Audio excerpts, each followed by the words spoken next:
दोस्तों नमस्कार। एक बार फिर से स्वागत है आपका हमारे YouTube चैनल लर्नेक्स अराउंड अस। आज का टॉपिक है त्रिभुज के प्रकार। दोस्तों, जो बच्चे त्रिभुज के बारे में बिल्कुल नहीं जानते उनके लिए वीडियो बहुत खास होने वाला है, तो प्लीज़ वीडियो को ध्यान से देखें और इसका त्रिभुज की जो पढ़ाई है और उसके जो काइंड्स हैं, जो प्रकार, उसको समझें और इसका पूरा फ़ायदा उठाएं। आइए चलते हैं टॉपिक तरफ। त्रिभुज, ये जरा सा इसको हिंदी में समझ लेते हैं पहले।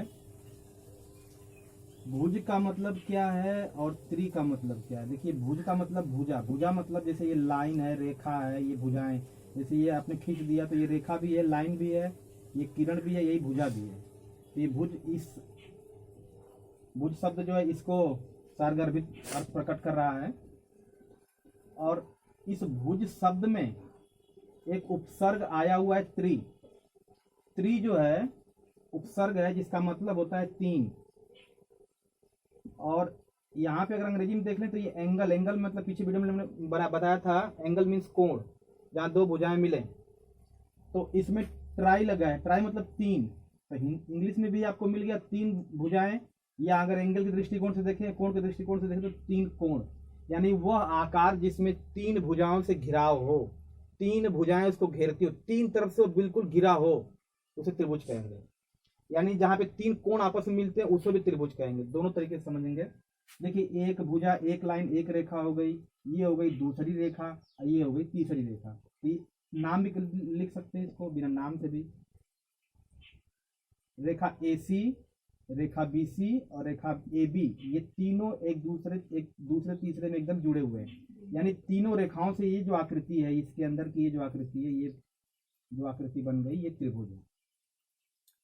तीन सरल रेखाओं से घिरी हुई आकृति को त्रिभुज कहेंगे। ट्रायंगल, जिसमें तीन एंगल हो, तीन कोण हो। अब चलते हैं, हम फिर से समझते हैं। तीन भुजाओं से घिरा है तो साथ साथ तीन कोणों से भी घिरा है। Angle A, angle B, angle C, तीन कोण है इसमें। अब देखिए, इधर से अगर हम इसको देखेंगे कि इसका क्या नाम है, इसका क्या नाम है, इसका क्या नाम है, ये जो बिंदु A है जिसपे ये भुजा AC आकर के इस पे मिल रही है, तो यहाँ अंदर से देखेंगे तो ये कोण बन रहा है। यहाँ पे तो कोण A है, इस त्रिभुज का ये कोण B है, इस त्रिभुज का ये कोण C है। लेकिन ये पॉइंट क्या कहेंगे, तो ये त्रिभुज का शीर्ष है। तो त्रिभुज के अंदर कुल मिला के तीन शीर्ष होते हैं, तीन कोण होते हैं और तीन भुजाएं होती हैं। जैसे एक भुजा ये हो गई, एक भुजा ये, एक भुजा ये, तीन भुजाएं हो गई, तीन कोण हो गए, और ये तीन बिंदु तीन शीर्ष हो जाते हैं। तो ये हो गया त्रिभुज के बारे में हमने जान लिया। अब हम चलते हैं त्रिभुज के प्रकार के बारे में। त्रिभुज के प्रकार का जो बंटवारा है वो दो तरीके से इसको बांटा गया है। दो पैरामीटर हैं इसके, दो मात्रक है, दो पैमाने, दो तरीके से बना। तो पहला है कोण के आधार पे,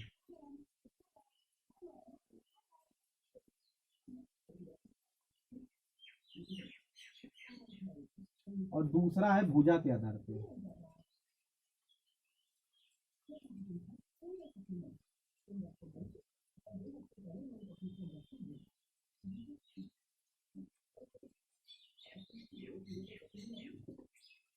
कोण के आधार पे क्या मतलब है, उस त्रिभुज का जो मापन होगा, मूल्यांकन, जो नामकरण हुआ है, जो हम जानेंगे, पहचानेंगे। बहुत आसान है, बहुत लोग जानते भी होंगे, लेकिन जो लोग नहीं जानते वो समझ, जो बच्चे एकदम नहीं जानते हैं उनके लिए अच्छी चीज़ है, समझ लें इसको।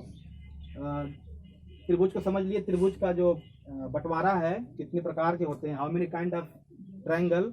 तो देर आर, फर्स्ट में देखेंगे, there are two kinds of triangle according to the angle, according to the line. मतलब भुजा के आधार पर इसका बंटवारा हुआ है, कोण के आधार पर। कोण का मतलब, कोण के आधार का मतलब कोण के आधार पर उसका जो है हम वर्गीकरण करेंगे।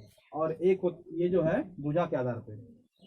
कोण के आधार पे देख लें तो जैसे एक त्रिभुज हमने अभी बनाया यहाँ पे, तो यहाँ पे जो कोणों के हिसाब से इसका नाम पड़ जाएगा। इसमें देखिए, जितने भी कोण हैं, जितने भी कोण हैं वो सब इसमें न्यून कोण ही हैं, सब न्यून कोण है। कोई इसमें जैसे कि 0 से अधिक है और 90 से कम है, उसी के रेंज में सारे कोण इसमें मिल रहे हैं। तो इस त्रिभुज का नाम जो हो जाएगा, ये कैसा त्रिभुज है, किस टाइप का त्रिभुज है, तो बताएंगे इसको हम न्यून कोणीय त्रिभुज या न्यून कोण त्रिभुज। तो ये हो गया एक काइंड इसका, जिसको हम कहेंगे न्यून कोण त्रिभुज, न्यून कोण त्रिभुज, एक्यूट एंगल ट्रायंगल। दूसरा अगर एक त्रिभुज जब हम बनाते हैं, इसमें जो एक कोण हो वो 90 अंश का हो, कोई एक कोण इसमें 90 अंश का हो सकता है। जैसे ये वाला कोण 90 डिग्री हमने ले लिया, आप इसको चांदा से नाप करके शुद्ध रूप से मान निकाल के भी देख सकते हैं। वैसे जनरली फिगर में राइट एंगल बार बार देखने अनुभव के आधार पर समझ में आ जाता है। तब इसका नाम हो जाएगा समकोणीय त्रिभुज या समकोण त्रिभुज, राइट एंगल ट्रायंगल। इसमें एक कोण 90 अंश का है, इसलिए जो है ये राइट एंगल या समकोणीय त्रिभुज कहा जाएगा। इसी क्रम में आगे चलते कोणों के आधार, देखिए यहाँ पे कोण के हिसाब से इसका नामकरण हुआ है। तो तीसरा जो त्रिभुज आपको मिलने वाला है उसमें एक कोण आपका 90 से अधिक जब होगा उसका नाम हो जाएगा अधिक कोण। ये कोण अधिक हो गया, या आप ऐसे भी ले सकते हैं, कोई जरूरी नहीं कि चित्र ऐसे ही बने। इसमें ये वाला कोण 90 से अधिक हो गया, इस केस में अगर हम देखें तो ये जो है अधिक कोणीय त्रिभुज हो जाता है, और ये जो आपका ये न्यून कोणीय त्रिभुज है, और ये जो है आपका ये जो है समकोण त्रिभुज है, क्योंकि यहाँ पे 90 अंश का कोण बन रहा है, 90 डिग्री एंगल बन रहा है। ये कोणों के आधार पे 3 प्रकार के कोण होते हैं। कोणों के आधार पे 3 प्रकार के कोण होते हैं। नाम है जिसमें सभी कोण न्यून कोण ही हो तो वो जो है न्यून कोण त्रिभुज कहलाएंगे, और जिसमें कम से कम एक कोण समकोण होना चाहिए, तब उस जिस त्रिभुज में एक कोण जो है समकोण हो तो उस त्रिभुज को क्या कहेंगे, तो उस त्रिभुज को कहेंगे समकोणीय त्रिभुज या समकोण त्रिभुज या राइट एंगल ट्रायंगल। और जिस त्रिभुज में 3 भुजाएं हैं, 3 कोण है तीर्थ, लेकिन इसमें एक कोण अधिक कोण हो, यानी कि 90 से ज्यादा 180 से कम हो, तो इस टाइप के त्रिभुज को हम कहेंगे अधिक कोणीय त्रिभुज या अधिक कोण त्रिभुज या ऑब्ट्यूज ट्रायंगल। तो ये तो हो गया दोस्तों कोण के आधार पर त्रिभुज का बंटवारा पहचान। पहले त्रिभुज 3 भुजाओं से घिरी हुई आकृति को त्रिभुज कहेंगे, और जिस त्रिभुज में सभी कोण न्यून कोण है तो उसको हम कहेंगे न्यून कोण त्रिभुज। एक बार फिर समझ लेते हैं। और जिस त्रिभुज में एक कोण समकोण हो और वो त्रिभुज भी हो, उसमें एक समकोण भी हो, तो उसको समकोणीय त्रिभुज कहेंगे। एक त्रिभुज ऐसा है जिसमें एक कोण अधिक कोण है, यानी ये वाला जैसे अधिक कोण है 90 से ज्यादा 180 से कम है, तो जब ऐसा हम पाएंगे तो इस कोण का नाम क्या हो जाएगा, अधिक कोणीय त्रिभुज। तो जहाँ कभी जैसे 6, 7, 8, 9, 10 के बच्चे जो नहीं जानते हैं, अगर मान लीजिए आपसे पूछ दिया, पहचानते रहेंगे तो आप इस पे सवाल लगा पाएंगे। अब हम लोग चलेंगे भुजाओं के आधार पे, यानी इसका जो पैरामीटर होगा, जो इसका पकड़ने का मापने का अधिकार होगा, जो हमको जिससे हम समझ पाए, वो भुजाओं के आधार पे होगा। तो भुजा का मतलब लाइन, अभी जैसे ये त्रिभुज का हमने बताया आपको, ये भुजा कहलाती है, ये भुजा है, ये भी एक भुजा है, ये भी एक भुजा है। इसी के आधार पे इसको हम नामकरण हुआ है, इसको हम पहचानने की कोशिश करेंगे, जानेंगे, जज करेंगे। तो भुजा के आधार पर देखते हैं, जैसे मान लीजिए त्रिभुज में 3 भुजाएं होती ही हैं, तो अगर मान लीजिए 2 भुजाएं, त्रिभुज की 2 भुजाएं, यानी ये वाली या ये वाली एकदम बराबर हूबहू हो, तब इसे हम क्या कहेंगे, यानी 2 भुजाएं एकदम बराबर है, तीसरी वाली बराबर नहीं है कोई, तो उस केस में जैसे हमने त्रिभुज मान लीजिए त्रिभुज ABC, एक त्रिभुज हमने ले लिया त्रिभुज ABC, तो जो भुजा AB है वो 5 सेमी की है, और जो AC है वो भी 5 सेमी की है, जो BC है वो 3 सेमी की है। इस केस में हम क्या पाते हैं, जो 2 भुजाएं हैं, ये वाली जो 2 भुजाएं हैं वो आपस में एकदम बराबर हैं, एक दूसरे के एकदम बराबर हैं, और तीसरी वाली बराबर नहीं है, तो ये जो है इसको कहेंगे हम समद्विबाहु त्रिभुज। इसकी 2 भुजाएं, देखिए सम मान होता है बराबर, सम मान होता है बराबर, एकदम हिंदी को पकड़ते चलिए, और द्वि माने होता है 2, संस्कृत में द्वि माने होता है 2, अब बाहु माने भुजा, बाहु माने हो गया भुजा।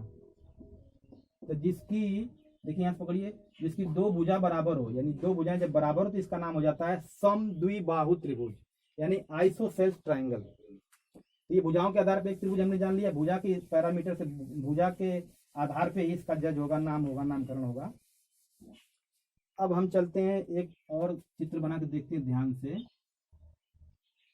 जैसे मान लीजिए ये है 5 सेमी, और ये भी है 5 सेमी, और ये भी है 5 सेमी, ये भी से क्या मतलब है, AB भुजा, AC भुजा और ये BC भुजा। अगर AC, AB, BC सभी भुजाएं 5-5 सेंटीमीटर की हैं, तो 5-5 सेंटीमीटर की है दोस्तों, तब जाहिर सी बात है सभी भुजाएं बराबर कहेंगे। तो ऐसे त्रिभुज को कहते हैं समबाहु त्रिभुज। समबाहु मतलब जिसकी सभी भुजाएं एकदम बराबर रहेंगे। तो इससे एक और खूबी पैदा होती है कि सभी कोण भी आपस में बराबर होते हैं। यहाँ पे एक बात और बता देना चाहते हैं आपको, त्रिभुज के ये तीनों अंतः कोण कहलाएंगे, जो पहले वीडियो में बताया भी था। त्रिभुज के तीनों अंतः कोणों का, किसी भी त्रिभुज का तीनों कोण जोड़ देंगे तो 180 मान होता है, 180 अंश। यानी ये वाला कितना कोण कितने अंश का है, ये वाला जो कोण है कितने अंश का है, ये वाला कोण कितने अंश का है, ये सब पूरा माप करके अगर जोड़ेंगे तो हर हाल में 180 आता है। तो यहाँ पे मित्रों अगर 180 को 3 जगह बराबर बराबर बांटेंगे तो एक कोण जो है 60 का आ जाएगा। क्योंकि तीनों अंतः कोण, जैसा भी हमने जाना कि तीनों अंतः कोण जोड़ने पे 180 होता है, और तीनों समबाहु त्रिभुज होने की वजह से भुजाएं बराबर है तो कोण भी बराबर यहाँ पे ड्राइव होगा। तो जब कोण बराबर होगा तो 3 जगह इसको बांटेंगे तो हमें एक कोण जो है 60 अंश का मिल जाएगा। तो ये भुजा के आधार पे अभी त्रिभुज पढ़े थे, जिस 3 भुजाओं के आधार पे 3 रेखाओं से घिरी आकृति को त्रिभुज कहेंगे, जिसके तीनों कोण जो है, तीनों भुजाएं एकदम बराबर हैं, उसको समबाहु त्रिभुज कहते हैं। और इसी को अंग्रेजी में कहते हैं इक्विलेटरल ट्रायंगल। अब हम चलते हैं लास्ट वाला, विषमबाहु त्रिभुज। विषम को समझ लेते हैं, जैसे विषम संख्या जो आती है आपकी, तो आप विषम संख्या भी पढ़े होंगे तो उसमें आ जाता है जैसे 3, 5, कुल मिलाकर के जो बराबर नहीं होता है उसको विषम कहा जाता है। विषम का एक अर्थ ये भी है। और विषम, ये विषम का मतलब होता है जो बराबर ना हो। और इसके बाद आपका शब्द आ जाता है बाहु। बाहु मतलब भुजा, और फिर इसके बाद शब्द आ जाता है त्रि और भुज, मतलब 3 भुजाओं से घिरा हुआ। तो देखिए ये अगर 5 सेमी है, ये मतलब ए बी भुजा। अब 20 AC जो है वो आपकी 7 सेमी हो गई, और ये जो है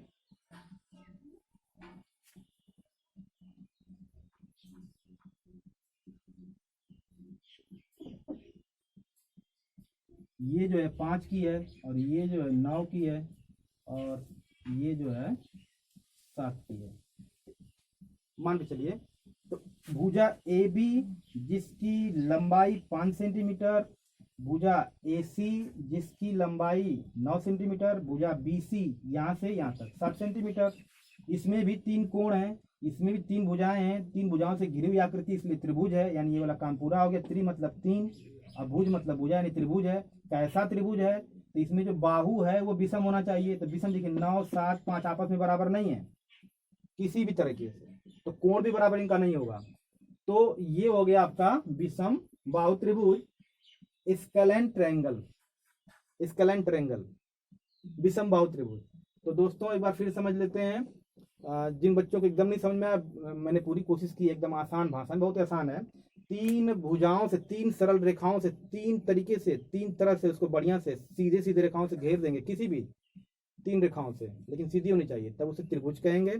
त्रिभुज के प्रकार, उनको 2 तरीके से बांटा गया है, 2 पैरामीटर्स हैं, कोणों के आधार पे, भुजाओं के आधार पे। कोणों के आधार पे आपका न्यून कोणीय त्रिभुज, जिसमें न्यून कोण होता है, सभी कोण न्यून कोण होंगे। और इसी का एक दूसरा कोण हो जाता है समकोण त्रिभुज, जिसमें एक कोण जो है 90 अंश का मिलेगा, यानी 90 अंश मतलब समकोण, यानी राइट एंगल, इसलिए उसका नाम रहता है राइट एंगल ट्रायंगल, वो समकोणी त्रिभुज है। एक आपका हो जाता है अधिक कोणीय, उसमें एक कोण 90 से अधिक और 180 से कम रहेगा, यानी एक कोण उसमें अधिक कोण होगा। जब एक कोण अधिक कोण होगा तब उसको कहेंगे अधिक कोणीय त्रिभुज। अब फिर दूसरा जो बंटवारा है वो भुजा के आधार पे। भुजा के आधार मतलब लाइन के आधार पे। लाइन उसकी कैसी है, तीनों लाइन पूरी बराबर है तो समबाहु, 2 बराबर 1 बराबर नहीं है तो समद्विबाहु हो गया, तीनों बराबर नहीं है तो विषमबाहु हो गया।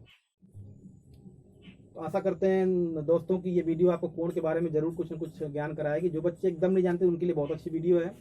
और तब आज के वीडियो में इतना ही, अब मिलते हैं फिर ऐसे ही किसी ज्ञानवर्धक वीडियो में। तब तक के लिए बहुत बहुत धन्यवाद, नमस्कार, टेक केयर, बाय बाय।